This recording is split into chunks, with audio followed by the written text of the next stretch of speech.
Hello everyone, welcome to Buddha Zen Wisdom. We're here with you every day. Today, I'd like to share some thoughts on life with you. Life may seem long, but in reality, it's fleeting. Our life experiences truly sink into our bones only after we've gone through them.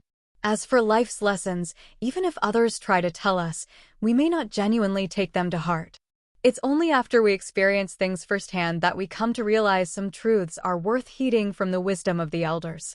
In a flash, we find ourselves in our later years. Looking back, we might think, if only I had understood these 4 principles earlier, maybe I wouldn't have so many regrets. 1. Relying on others is ultimately not the best choice. Depending on the world or others isn't as reliable as depending on yourself. This concept applies even to parent-child relationships. In today's world, many parents wish for their children to excel, while many children become burdensome dependents. When we speak of relying, it often indicates that the party being relied upon is not in a strong state themselves. For instance, when parents with a low income have children who are still in their developmental years, these parents may still be in their 40s, in the prime of their careers, hoping their children will achieve success. On the other hand, these dependent children might be in their 20s, with all the energy and time to make their own way, yet they end up relying on their parents' modest income, an example of misplaced priorities. If you can't trust yourself, how can you expect others to be reliable? Even the people closest to us can't always be counted on to act according to our wishes. Parents who wish for their children's success should remember that they are the best role models for their kids. Instead of solely wishing for them to excel, it's better to grow alongside them, letting them witness their parents' struggles, growth, sacrifices, and rewards. After all, a child's starting line is set by the parents. For those children who idly depend on their parents, only to waste their own precious time, there's a simple truth. Life is a series directed by oneself, with family playing a role as a kind of producer. If the director and the producers are united in purpose, the production will shine. But if the producers shoulder everything while the director expects others to do all the work, it might end in chaos. We're all ordinary people, and so are our families. Admiring others with wealth or status is normal, but this admiration should serve as motivation rather than as a reason to complain or rely on others. Life is challenging enough. Who wouldn't want a good life?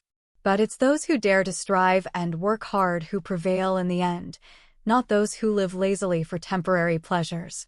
When facing life's difficulties, turning to others may be instinctive, but ultimately, one has to shoulder their own responsibilities. A happy life is earned with one's own hands and hard work. 2. Children's constant companionship is a luxury. It's often only in the solitude of old age that people realize the truth behind the words in 100 Years of Solitude. The secret to a happy old age is not to be found in others, but in making a dignified agreement with loneliness. Some elderly people expect their children to care for them as they age. However, no filial child can endure a long illness at the bedside isn't just an old saying. Young people have their own responsibilities, and if the elderly don't take good care of themselves, no one can bear their suffering for them. Keeping oneself healthy is the best way to support one's children. As hard as it may be to live alone and as lonely as it may feel, the smiles of your loved ones are still in your thoughts as long as you're healthy. But if you rely on medicine constantly, the words your children say, whether caring or not, might weigh heavily on you over time. As people age, they need to learn to make friends with themselves. Don't assume that your children will be there to accompany and care for you. Even occasional companionship can be a luxury. Embracing loneliness is a form of self-salvation. If you're not yet in your later years, start now to prepare yourself for a future where children grow distant. Learn to greet solitude early so that it won't be as hard to bear when the time comes. Love yourself well, earn money while you can, and don't overwork yourself. Lay a strong foundation for old age. 3. Growing old alone isn't necessarily a nightmare. For those who live alone, the issue of elderly care is often a major concern. Some solo seniors hear endless warnings from elders that you'll be miserable when you're old. But is this truly the case?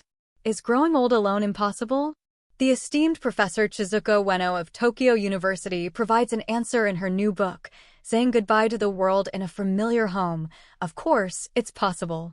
Bueno believes that everyone will eventually live alone. Family is a phase in life, and when that phase ends, we all return to solitude. Her research shows that, in old age, those who live alone are actually the happiest. A study on the satisfaction of the elderly found that single-person households were the most satisfied.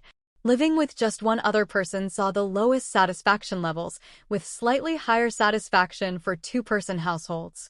However, elderly people who chose to live alone actively felt less lonely or insecure. As described in 100 Years of Solitude, loneliness accompanies us throughout our lives. Rather than deny or escape it, it's better to embrace it. Reflecting on life, it's hard to think of many who haven't experienced loneliness at some point. Even amidst a crowd, we sometimes use noise to mask our awareness of solitude. Children grow up and never really belong to us, they're only ours in name. Friends, too, have their own lives, and partners cannot accompany us forever. Everyone faces this, so why should we envy others? 4. The more you resent loneliness, the more intensely you feel it. Loneliness is a part of life. When you recognize and accept this, it shows true growth and maturity. Maturity is reached when one gains a profound understanding of solitude and realizes that it brings a unique freedom.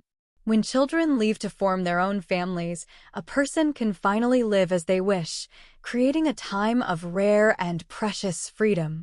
Enjoy a cup of tea, care for some plants, spend time with pets, or read a good book. Who says solitude isn't pleasurable? At that moment, you'll thank time for the peace it brings. With some savings and reasonable health, solo living could be the beginning of your golden years. Lastly, I hope everyone comes to understand and embrace solitude, making the most of it throughout the journey of life. In the past, seniors didn't have such forward-thinking perspectives on elder care. It was common to rely on children to provide for old age. In those days, families were large, so the burden of caring for elders was spread across multiple children. However, today's family structures are different, and it's no longer practical to rely solely on children. With many families having just one child, and considering the rising costs of living, most young people find it challenging to balance career and family duties. As a result, many seniors today opt to pay for services to ensure a stable old age, including either assisted living facilities or at-home care. Nursing homes have professional elder care services, and private caregivers offer personalized care. Many elderly people think that if they can't rely on family, they can at least depend on a retirement facility where they're assured of meals, medical attention, and company. Yet, recently, after hearing the experience of an 80-year-old, I realized that life in a retirement home may not be what we imagine. This elderly gentleman moved into a high-end nursing home with a beautiful environment and excellent facilities. Yet, his life there was not as fulfilling as he had hoped. He mentioned that, despite the attentive care and abundant meals, life in the nursing home made him feel lonely. Every day was meticulously scheduled with fixed times for meals, activities, and rest, leaving little freedom to arrange his life as he wished. This routine made him feel like a machine set on a predetermined course, stripping him of personal space and the joy of daily life. He also noted that while there were many elderly residents around, deep connections were rare. Many people merely exchanged pleasantries without truly engaging with one another. Most chose not to discuss their inner feelings, silently bearing loneliness and helplessness. The elderly man sighed, "This isn't the kind of life I wanted in my old age." He longed to spend his remaining years in his own familiar home, able to live as he pleased and maintain his independence, even if that meant facing some difficulties on his own. This made me reflect, what truly is an ideal life in our later years? Perhaps we should let go of our idealized view of retirement homes and reconsider the significance of living independently. Living alone doesn't necessarily mean being lonely, nor does it mean a life of desolation. On the contrary, it allows us to keep our autonomy, retain the freedom to live on our own terms, and make our later years more fulfilling. Someone once said, "The ultimate destination in life is not glamour but peace."